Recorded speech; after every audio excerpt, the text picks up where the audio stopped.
Hey everyone, we're ready to jump into something pretty mind-blowing. I'm ready. Okay, good, because today we're exploring how quantum computing, that futuristic technology, Yeah. how that could reshape the landscape for Black lives. Oh, wow. Yeah, we're going to be using Asante Bradford's Quantum Leap as our guide for this deep dive. Okay. And trust me, this isn't just your average tech upgrade. This is like a whole new ballgame. Yeah. It's fascinating, isn't it, how this technology has like the potential to just create such a seismic shift, you know? Yeah. We're not just talking about, faster processing speeds here. This is like a whole different approach to problem solving, one that could, address these long-standing issues that we see in healthcare, finance, and even, social justice. Yeah, for sure. Mhm. So let's break this down. We always hear this thing about quantum computing moving beyond the, like simple zeros and ones of our current computers. Right. Can you explain a little bit, like, what makes it so different, so unique? Absolutely. So in classical computing, the computers that we use every day, information is stored in bits. Right. And these bits can be like, a 0 or a 1. Mm-hmm. But in quantum computing, we're talking about qubits.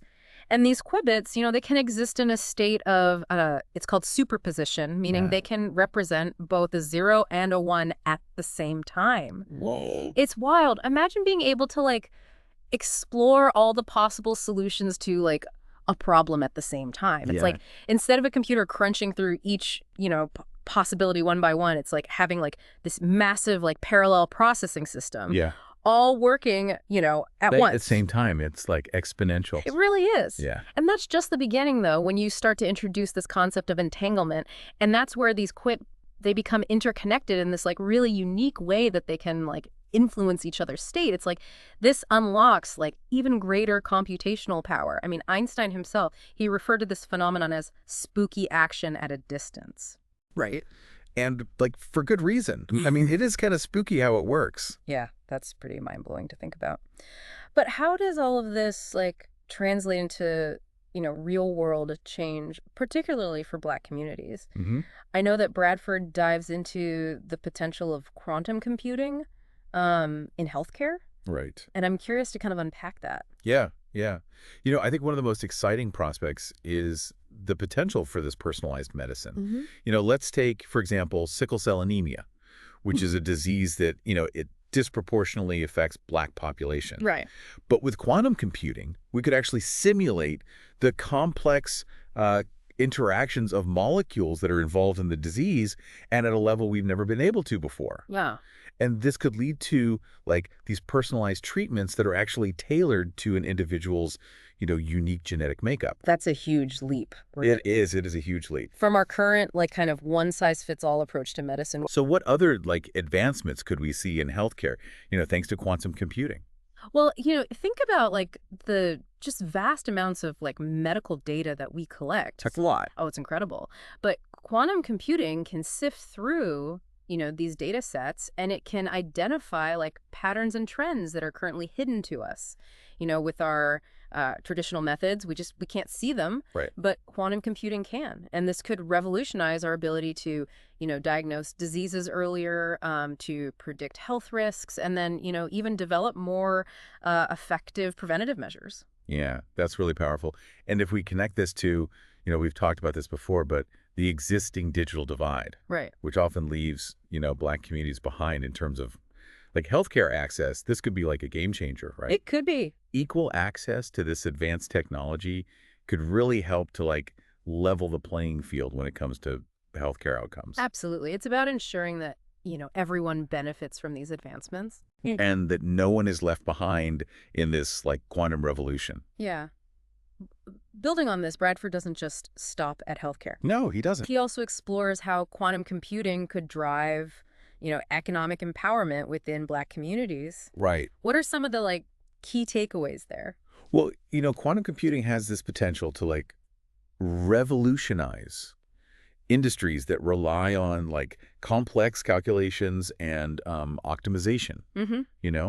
So imagine the impact that this could have on things like, logistics, finance, material science. I mean, Wow. these are fields that are, like, ripe for disruption.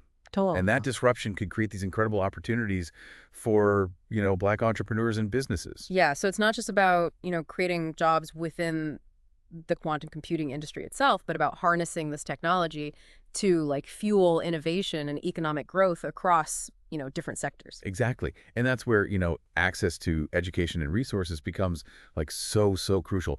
We need to ensure that, Black individuals, they have the opportunity to, learn about quantum computing, develop the necessary skills, and then launch successful ventures in this like burgeoning field. Yeah, it's like building a whole new economy Right. around this technology. Yeah. We need to make sure that, everyone has a chance to like participate, Yeah. not just those who have traditionally had like access to these kinds of advancement. Exactly. It's about fostering a culture of like inclusivity and empowerment, making sure that, Black communities aren't just, consumers of this quantum technology, Right. but they're actually creators and innovators. Yeah, I love that. This is all incredibly exciting. Yeah. But I'm also aware that there are, challenges ahead.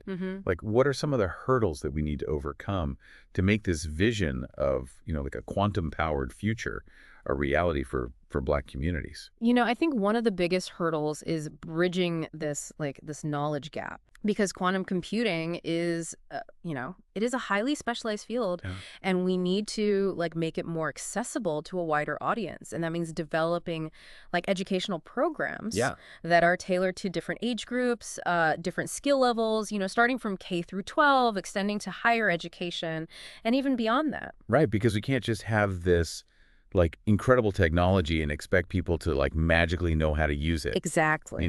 We need to invest in the education and the training, create those clear pathways for people to enter the field and ensure that those pathways are, open to everyone regardless of their background. Absolutely. We also need to foster mentorship programs and create a really supportive ecosystem where Black professionals in this field can, connect with each other, share knowledge, and really just lift each other up. Yeah, so it's about creating a community. It is. Like a network of support that empowers Black individuals to thrive in this new landscape. Precisely. It's not just about, individual success. It's about collective empowerment. Yeah. It's about building a future where Black excellence in quantum computing is the norm. Totally. Not the exception. I love that. This is such a powerful vision, and I'm excited to kind of delve deeper into how we can make it a reality. But for now, I think let's take a pause. Okay. And we'll come back to explore another crucial aspect of this whole conversation, which is education and that digital divide. Sounds good. It's interesting to think about how education itself, how that might be transformed by quantum computing. Yeah. We're talking about, revolutionizing all these different industries. Right. But what about revolutionizing, the way that we learn? Oh, that's a great point. Yeah, Bradford touches on this in Quantum Leap. He does. Specifically when he talks about, bridging the digital divide. Yeah. So how could quantum computing, change the game for students in Black communities? Right. Who, maybe don't have access to the same resources as their peers. Well, imagine a world where students can access these really powerful quantum simulations, regardless of their location or their socioeconomic background. Wow. I mean, just think about the possibilities, for STEM education. Yeah. You could have virtual labs, you could have these interactive models, you could even have personalized learning programs that adapt to each student's needs. So it's almost like giving every student a personal tutor. Right. Powered by the most advanced technology in the world. Exactly. And it's not just about, the technology itself. It's also about creating engaging and culturally relevant content that really resonates with Black students. Yeah. We need to develop these quantum learning experiences that connect to their, lived experiences and inspire them to see themselves as future quantum scientists, engineers, entrepreneurs. Yeah. I love that. So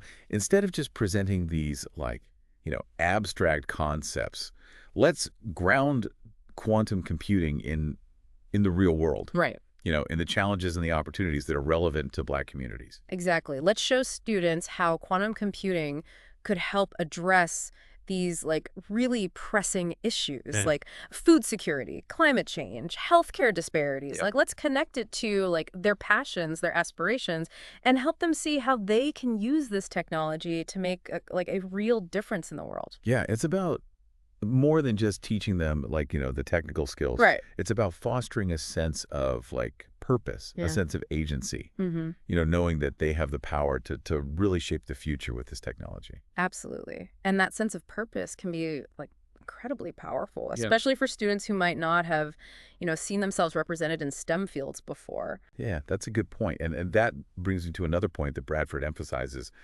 which is the importance of representation Yeah. and role models. So how do we ensure that Black students see themselves reflected in the world of quantum computing? Visibility is key. Yeah. Like, we need to highlight the stories of, Black scientists, engineers, and entrepreneurs who are like already out there Mhm. making waves in this field. Yeah. We need to create these mentorship programs that, connect Black students with these role models, Yeah. giving them like the guidance and the support that they need as they navigate their own journeys in STEM. It's like showing them, like, hey, you're not alone. Yeah. There's a whole community of people who look like you who've walked this path before. Mm. And they're rooting for your success. Exactly. And Yeah. and it's not just about like the individual mentorship. It's about creating a culture of like inclusivity within the quantum computing community, like as a whole. We need to make sure that Black professionals, they feel like welcome, valued, and supported in this field. So it's about fostering a sense of, like, belonging. It is. Like, hey, you have a seat at the table. Hmm. Your voice is heard and your Yeah. contributions are, like, essential to the advancement of this whole field. Precisely. And that sense of belonging that can be like transformative, Yeah. not just for, individual professionals, Yeah. but for the field as a whole, Yeah. A more diverse and inclusive quantum computing community is going to lead to, more innovative solutions, Mhm. more ethical considerations, Yeah. and ultimately a more equitable future for everyone. And speaking of the future, Bradford makes a really compelling case for the role of Black entrepreneurship in driving this quantum revolution. Yeah. So how do we support, like, this next generation of Black innovators in this space? Well, we need to create like an ecosystem of support. That includes access to, things like funding, mentorship, and networks. Right. Black entrepreneurs, they often face these like unique challenges when it comes to like securing capital, building connections, and accessing the resources that they need to succeed. So we need to address these like systemic barriers and level the playing field so that Black-led startups and ventures can thrive in this quantum economy. So it's not just about, having, like, these great ideas. Right. It's about having, like, the support system, the infrastructure in place to actually turn those ideas into, like, reality. Absolutely. We need to invest in like incubators and accelerators that are like specifically focused on supporting Black founders in this quantum tech space. Mhm. We need to create opportunities for them to like connect with investors, with mentors, with, potential partners. Right. We need to build a network of support that really empowers them to take their ideas from like concept to commercialization. It's about recognizing that incredible potential that exists within Black communities and creating the conditions for, like, that potential to flourish. Exactly. And the potential benefits go like far beyond just economic growth, you Yeah. know? Imagine the impact on like Black communities when we have Black-led companies, developing quantum solutions for things like healthcare, education, environmental sustainability, and all these other challenges that, disproportionately affect those communities. That's a powerful vision of self-determination. It is. Yeah. Using this technology to empower Black communities to, like, solve their own problems, create their own opportunities, and ultimately shape their own destinies. Precisely. It's about agency. It's about ownership. Yeah. And it's about the belief that like Black communities can be at the forefront of this technological revolution, not just like recipients of its benefits. Yeah, I love that. This conversation is so inspiring. I'm really excited to see how this all unfolds, in the years to come. But before we get like too far ahead of ourselves, I think it's important to acknowledge the potential downsides of this technology. Oh, that's a crucial point. I mean, we've been talking about all these potential benefits, Right. but it's also important to be like mindful of the risks. Yeah, and one of the biggest risks that comes to mind for me is is the potential for misuse. Absolutely. Quantum computing it's a powerful tool. Right. And like any tool, it can be used for good or for ill.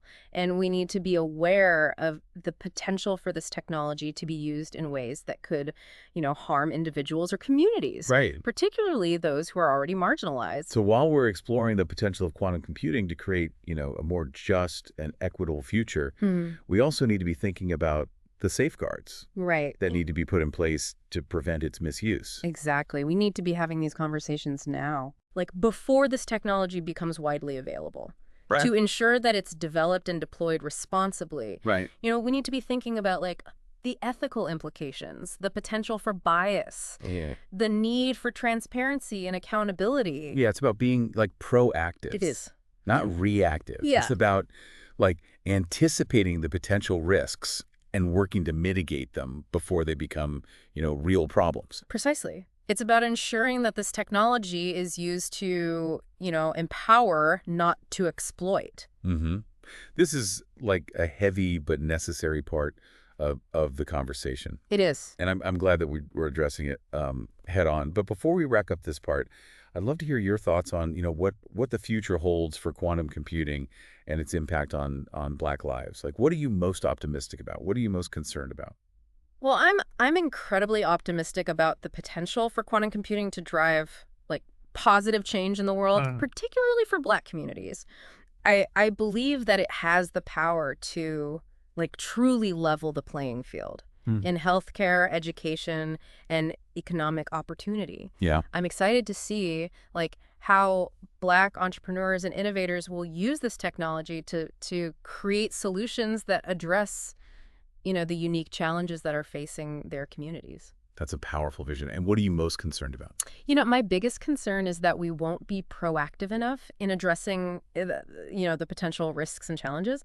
I worry that the benefits of quantum computing will be like concentrated in the hands of a few. Right. While, those who are already marginalized will be left behind, I worry that this technology will be used to exacerbate existing inequalities rather than to dismantle them. Yeah. So it's a call to action, isn't it? It is. We need to be like vigilant, engaged, and committed to shaping this technology in a way that benefits everyone. Absolutely. It's not enough to simply like hope for the best. Right. We need to actively work towards a future where quantum computing is a force for good, a tool for liberation, Yeah. and a catalyst for a more just and equitable world. Those are powerful words to end on. It's clear that the future of quantum computing is not, predetermined. It's not. It's a future that we are all like shaping collectively. We are. Through our choices, our actions, and our commitment to a better world. Mm. So let's take a quick break. Okay. And we'll come back and discuss what steps we can take to ensure that this like revolutionary technology truly benefits everyone. Okay, so we're back and ready to kind of tackle this next phase of this whole quantum leap, right? We've covered the incredible potential of quantum computing, especially for, Black communities. Right. And we've acknowledged, like, we need to be mindful of this potential misuse. Right. But Bradford goes deeper in Quantum Leap. He does. Like, he challenges us to think about the specific steps we can take to make sure that this technology really benefits everyone. So, where do we even begin? Well, it is a complex issue. Yeah. But I think a good starting point, might be education. Oh, okay. We really need to kind of demystify quantum computing and make it accessible to, a wider audience, particularly those who've been, historically excluded from STEM fields. So it's not just about like, training the next generation of quantum scientists and engineers, Right. but about creating a society that's like quantum literate, Yeah. like a society that understands the potential and the implications of this technology. Exactly. We need to integrate these quantum concepts into our education system, starting from a young age. We need to make it engaging, Right? relevant, connect it to, real world problems and showcase the diverse range of careers that are available in this field. Yeah. I'm thinking back to our discussion about the digital divide. If we're talking about making quantum computing accessible to everyone, that means addressing the existing disparities in access to technology and internet connectivity. Absolutely. Bridging the digital divide is like essential. Yeah. If we really want to ensure that everyone has the opportunity to participate in this quantum revolution.